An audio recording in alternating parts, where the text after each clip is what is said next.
เด็กวัดทายาทเศรษฐีณวัดเล็กๆแห่งหนึ่งในชนบทในยามเช้าตรู่ของวันนี้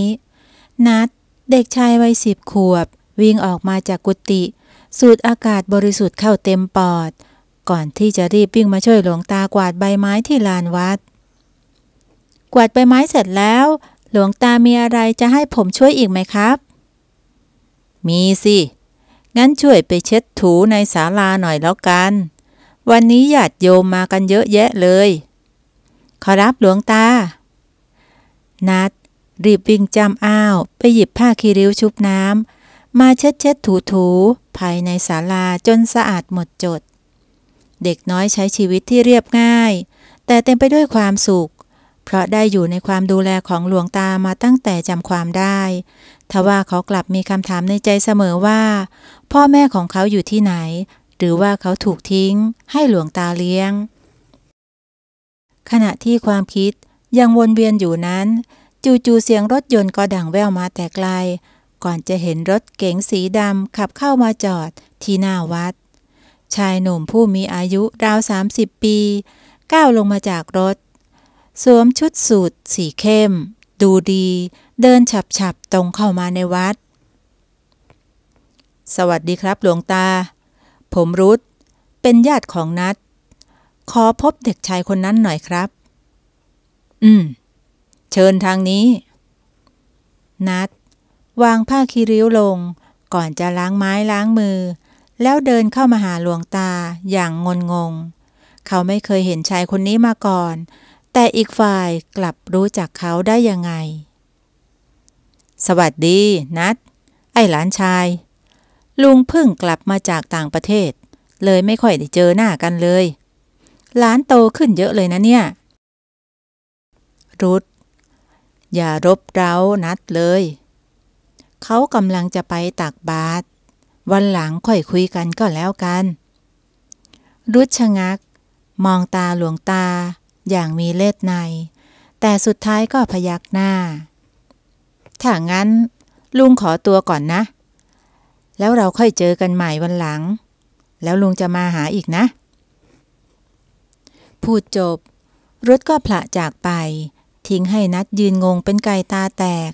ด้วยความอยากรู้นัดจึงถามหลวงตาที่ยืนอยู่ข้าง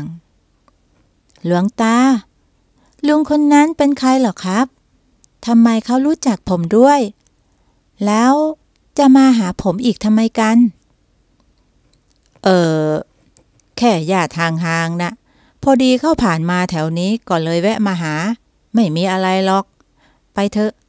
ไปตักบาตรกันเถอะนัดพยักหน้าแต่ในใจกลับสังหรณ์ใจว่ามีบางอย่างผิดปกติบทสนทนาเมื่อกี้ทำให้เขารู้สึกถึงความลับที่ซ่อนเร้นบางสิ่งที่ถูกปกปิดเกี่ยวกับชีวิตและตัวตนของเขาหรือนี่จะเป็นจุดเปลี่ยนครั้งสำคัญที่จะพลิกชะตาชีวิตของเด็กวัดอย่างเขากันแน่แต่ถึงอย่างนั้นตอนนี้นัดก็ไม่รู้ว่าโชคชะตากำลังจะนำพาเขาไปพบกับเรื่องราวที่ไม่คาดฝันหลังเหตุการณ์วันนั้นนัดก็ยังคงใช้ชีวิตในวัดไปวันๆทว่าในใจก็ยังคงครุ่นคิดถึงการมาเยือนของชายปริศนาอยู่เสมอแต่เมื่อถามหลวงตาท่านก็มักจะเปลี่ยนเรื่องไปทุกทีทำให้เขายิ่งอยากรู้มากขึ้นไปอีกจนกระทั่งวันหนึ่งเสียงรถยนต์คันเดิมก็ดังขึ้นอีกครั้งที่หน้าวัดนัดแอบมองผ่านบานกระจกอย่างใจจดใจจ่อเห็นรุธเดินลงมาจากรถเขาเข้ามาคุยกับหลวงตาที่ระเบียงวัดหลวงตาขอรับถึงเวลาแล้วที่เราจะบอกความจริงทุกอย่างกับนัดเรื่องมันมาถึงขั้นนี้แล้วถ้าชักช้ากว่านี้กิจการของครอบครัวก็จะต้องพังทลายแน่ๆแต่อาตมายังไม่อยากจะบอกนัดตอนนี้เขายังเด็กเกินไปปล่อยให้เขาใช้ชีวิตแบบเด็กวัดต่อไปเถอะมันไม่ได้แล้วครับเพราะพ่อแม่ของนัดฝากเอาไว้ก่อนเสียถ้าเขาโตพอแล้วก็ให้พานัด กลับไปรับช่วงกิจการนัดเป็นทายาทคนเดียวของเราถ้าญาติรู้เข้าพวกนั้นจะต้องแย่งชิงมรดกทำให้วุ่นวายกันไปหมดหลวงตาถอนหายใจยาวก่อนจะตัดสินใจเอาเถอะงั้นอาตมาจะเป็นคนบอกนัดเองส่วนรุธก็รอสักครู่นะ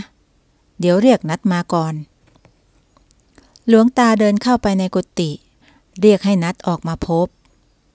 นัดรีบวิ่งออกมาพร้อมกับความสงสัยเต็มเปี่ยมในหัวใจมีอะไรหรอครับหลวงตาแล้วนั่นทำไมลุงคนนั้นมาอีกแล้วล่ะครับรุธเดินเข้ามาก่อนจะถามหลวงตาขึ้นหลวงตาบอกนัดหรือยังครับยังรุธอยากจะพูดอะไรก็คุยกับนัดได้เลยอาตมาไม่ขัดแล้ว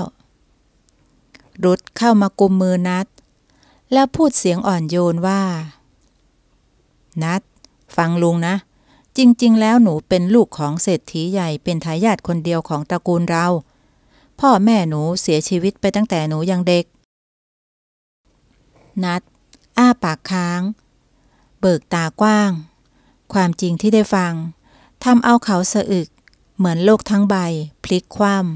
ำฮะหมายความว่าผมเป็นคนรวยเป็นเศรษฐีแล้วทำไมหลวงตาไม่บอกผมเลยหลวงตาขอโทษนะที่ปิดบังเรื่องนี้มานานหลวงตาแค่อยากให้เจ้าใช้ชีวิตอย่างปกติสุขเหมือนเด็กธรรมดาทั่วไปนัดสะอื้นให้เสียใจปนสับสนเขายังทำใจไม่ได้กับความจริงทั้งหมดจึงวิ่งหนีเข้ากุฏิไปทิ้งให้หลวงตามองตามด้วยสายตาอาลัยรุธก็ได้แต่ถอนหายใจผมว่านัดต้องใช้เวลาสักพักครับแต่ผมจะรออยู่ที่นี่จนกว่าเขาจะพร้อมเด็กอย่างนัดมีพรสวรรค์ในการเรียนรู้ผมเชื่อว่าเขาต้องปรับตัวได้แน่ๆหากได้ลองใช้ชีวิตที่บ้านสักระยะหลวงตาทำได้เพียงพยักหน้าก่อนจะผละจากไปเพื่อปลอบโยนนัดความจริงได้ถูกเปิดเผยชีวิตเด็กวัดธรรมดาของนัดกำลังพลิกผลันเมื่อเขาได้ก้าวเข้าสู่โลกของคนรวยที่มีแต่ความสุขสบายรออยู่แต่ใครจะรู้ว่ามันอาจไม่ง่ายอย่างที่คิดและอาจมีเรื่องปวดหัวรออยู่ก็เป็นได้หลังจากใช้เวลาปรับและทำใจอยู่สักพักในที่สุดนัดก็ตัดสินใจออกจากวัดเพื่อตามรุธไปดูชีวิตเศรษฐีที่เขาควรจะเป็นแม้ในใจจะยังคงสับสนกับชะตาชีวิตที่พลิกผันแต่เขาก็อยากลองเรียนรู้ในโลกใบใหม่หลวงตาครับผมว่าผมจะไปกับลุงรุธสักพักนะครับจะได้เห็นชีวิตด้านที่ผมควรจะเป็นถ้าเจ้าตัดสินใจแล้วหลวงตาก็ไม่ขัดนะไปเถอะไปเรียนรู้สิ่งใหม่ๆแต่อย่าลืมคำสอนของหลวงตาล่ะจำไว้เสมอว่าชีวิตที่แท้จริงอยู่ที่ใจเรานะนัดกอดหลวงตาไว้แน่นก่อนจะหันไปหารุธซึ่งเป็นลุงของเขาลุงครับผมพร้อมแล้วไปกันเถอะครับรุธยิ้มกว้างรีบพานัดขึ้นรถแล้วขับตรงไปยังคฤหาสน์หรูที่ตั้งตางานนัดหันมองไปนอกหน้าต่างเห็นความเจริญของเมืองใหญ่เป็นครั้งแรกทุกอย่างช่างตื่นตาตื่นใจเสียจริงเมื่อมาถึงคฤหาสน์นัดก็ได้พบกับป้าเกตน้องสาวของพ่อของเขาและญาติคนอื่นๆที่เขาไม่เคยรู้จักมาก่อนทุกคนทำท่าตื่นเต้นและดีใจที่ได้พบกับทายาทเพียงคนเดียวของตระกูลนี่นัดใช่ไหมหน้าตาน่ารักเหมือนพ่อมากเลยไม่น่าเชื่อเลยว่าหายไปตั้งนานจู่ๆก็กลับมาป้าคิดถึงหลานจังเลยนะสวัสดีครับป้าเกต ผมก็คิดถึงพ่อแม่ครับน่าเสียดายที่ไม่ได้เจอกันทุกคนปลอบใจนัดกันใหญ่แล้วรุธก็พาเขาเดินชมคฤหาสน์ทั่วทุกซอกทุกมุมทั้งสระว่ายน้ำสนามเทนนิสห้องโถงกว้างใหญ่ที่ตกแต่งอย่างหรูหราและห้องนอนส่วนตัวของเขาที่ใหญ่โตโอ้อานี่คือชีวิตที่นัดควรจะได้ตั้งแต่แรกสมกับเป็นทายาทของเศรษฐีอย่างพวกเราจากนี้ลุงจะสอนให้หนูรู้จักวิธีคนรวยเพื่อเตรียมพร้อมในการสืบทอดกิจการต่อไปนะนัดพยักหน้าแต่ในใจกลับรู้สึกแปลกแยกเหมือนตัวเองเป็นคนละคนกับเด็กในวัดที่เคยเป็นไม่รู้ว่าเขาจะปรับตัวกับการเป็นเศรษฐีได้หรือเปล่าวันต่อมานัดก็ได้ออกไปทำความรู้จักกับผู้คนมากมายกับรุธได้กินอาหารในร้านหรูได้ใส่เสื้อผ้าแบรนด์เนมราคาแพงได้ขึ้นรถหรูป้ายแดงชีวิตสุดฟุ้งเหมือนในนิยายผิดจากชีวิตจริงในวัดลิบลับแต่ยิ่งนับวันนัดก็ยิ่งรู้สึกไม่เป็นตัวของตัวเองเหมือนต้องสวมหน้ากากเข้าสังคมตลอดเวลาต้องระวังกิริยามารยาททั้งที่อยากทำตัวสบายๆเหมือนที่เคยเป็นประจวบเหมาะกับช่วงนั้นนัดบังเอิญได้ยินป้าเกตนินทากับญาติคนอื่นๆฉันว่าไอ้เด็กนัดมันไม่เหมาะที่จะมาเป็นทายาทของเราเลยดูสิกิริยาก็แสดงออกมาไม่คุ้นชินกับชีวิตแบบนี้เลยถ้าปล่อยมันไว้รับช่วงต่อตระกูลของเราต้องย่อยยับแน่ๆนัดได้ยินเข้าก็รู้สึกเสียใจทางที่เขาก็พยายามทำตัวให้ดีที่สุดแล้วแต่ดูเหมือนมันจะไม่มีวันเข้าท่าเอาเสียเลยความคิดถึงหลวงตาคิดถึงชีวิตเก่าๆในวัดก็พลุ่งพล่านขึ้นมาเขาจึงตัดสินใจเข้าไปปรึกษารุธซึ่งเป็นลุงครับผมว่า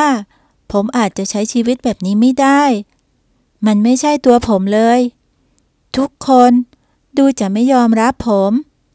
มขอกลับไปอยู่วัดเหมือนเดิมได้ไหมครับรุธถอนหายใจก่อนจะโอบกอดนัดเอาไว้นัดลุงเข้าใจที่หนูรู้สึกแปลกแยกนะมันเป็นเรื่องปกติของการปรับตัวแต่หนูอย่าใจร้อนไปเลยจริงๆแล้วพ่อกับแม่ต้องการให้หนูได้ใช้ชีวิตแบบนี้เป็นการทำตามความฝันสุดท้ายของท่านทั้งสองลุงจะค่อยๆแนะนำทีละนิดจนหนูคุ้นชินก็แล้วกันนะนัดได้ฟังก็อึ้งไปเขารู้ว่าพ่อแม่ตั้งความหวังไว้กับเขามากแต่ในฐานะลูกก็ควรที่จะทำตามแม้มันจะขัดกับความต้องการของเขาก็ตามเขาจึงตัดสินใจอยู่ต่อทั้งที่ใจหนึ่งก็คิดถึงวัดคิดถึงหลวงตามากหลังจากนัดได้ตัดสินใจอยู่คฤหาสน์ต่อรุธก็พยายามสอนงานและวิถีชีวิตของคนรวยให้กับเขาทุกวันตั้งแต่ธุรกิจอสังหาริมทรัพย์การลงทุนไปจนถึงมารยาทบนโต๊ะอาหารแต่ยังไงนัดก็ยังรู้สึกอึดอัดอยู่ดีเหมือนมีพันธนาการมาล่ามเอาไว้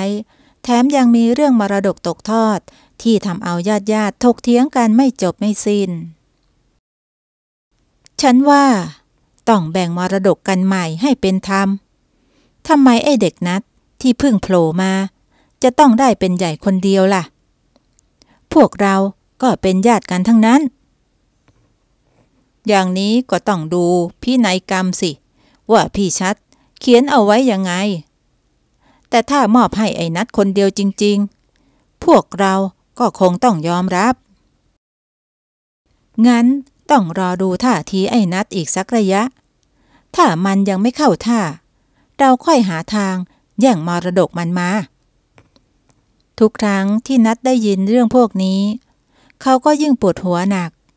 อยากจะวิ่งหนีไปให้ไกลๆกลับไปหาความสงบในอ้อมกอดของหลวงตารุธสังเกตเห็นสีหน้าหม่นหมองของนัดจึงชวนไปนั่งคุยกันตามลำพังลุงรู้ว่าหนูกำลังลำบากใจนะ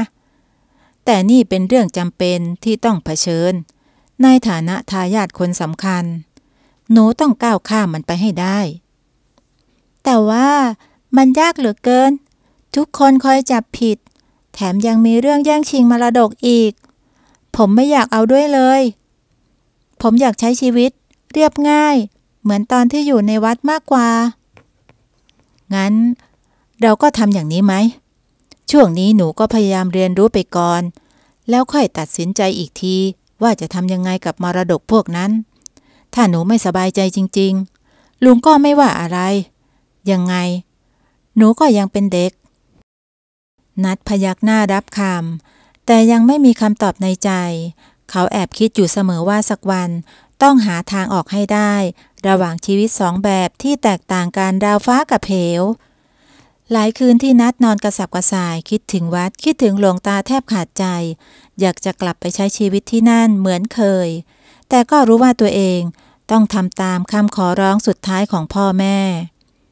นัดหยิบสร้อยพระที่หลวงตาให้ติดตัวมาก่อนจะนำมาจับไว้แนบอกสวดมนต์ที่เคยท่องจำกับหลวงตาดังขึ้นในหัวเป็นระยะความสุขที่แท้จริงนั้นอยู่ในใจของเราจงเลือกทางเดินที่ทำให้เรามีความสุขอย่าได้หลงไปกับลาภยศที่ไม่จีรังน้ำตาของนัดไหลรินความสับสนในจิตใจมาถึงจุดแตกหักเขารู้แล้วว่าควรจะตัดสินใจอย่างไรแต่จะบอกกับรุธยังไงดีวันต่อมานัดตื่นมาด้วยใบหน้าที่ดูสดชื่นกว่าเดิมเขารู้แล้วว่าสิ่งใดที่เป็นทางออกที่แท้จริงสำหรับเขาหลังจากคิดทบทวนมาตลอดทั้งคืนมันถึงเวลาแล้วที่เขาต้องเลือกเส้นทางเดินของตัวเองนัดรีบไปหารุธที่ห้องทำงานเพื่อบอกการตัดสินใจในครั้งนี้ลุงครับผมคิดได้แล้วผมขอสละมรดกและสละสิทธิ์ในธุรกิจของครอบครัวทั้งหมดผมอยากกลับไปใช้ชีวิตที่วัดเหมือนเดิมรุธได้ยินดังนั้นก็ชะงักไปชั่วขณะก่อนจะเงยหน้ามองนัดหนูแน่ใจแล้วเหรอแล้วเรื่องพ่อกับแม่ล่ะผมรู้ว่าท่านทั้งสองหวังดีอยากให้ผมได้ดีที่สุดแต่ผมคิดว่าการใช้ชีวิตอย่างที่ผมต้องการมีความสุขในแบบของผมเองน่าจะเป็นสิ่งที่ท่านปรารถนามากกว่ารุธมองหน้านัดอย่างนึกชื่นชมก่อนจะถอนหายใจยาว